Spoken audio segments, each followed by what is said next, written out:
দেখতে দেখতে যেন সব পুজোগুলো আস্তে আস্তে চলেই এলো, আর হাতে গোনা কয়েকটা দিন বাকি, তারপরেই পুজো।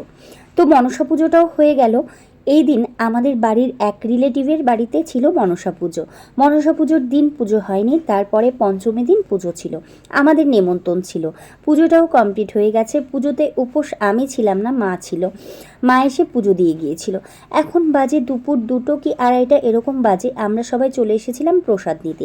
ফল প্রসাদ নিয়েছি, সাথে খিচুড়ি প্রসাদেরও আয়োজন ছিল দুপুরে। তো দেখো মা প্রসাদ খাচ্ছে, আর বাবান বলছে খিচুড়ি খাবে না, এই জন্য বাবানকে বাড়ি থেকে ঘর থেকে খাইয়ে এনেছিলাম।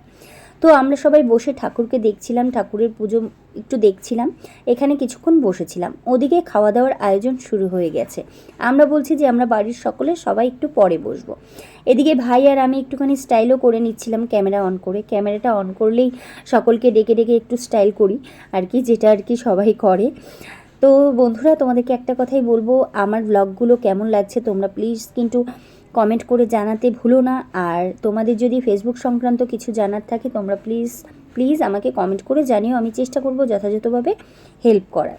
তো দেখো আমি চলে এসেছি খাবার টেবিলে বসেছি। এর আগে একটা ব্যাচ বসেছিল, তারপরে আমরা বসেছি।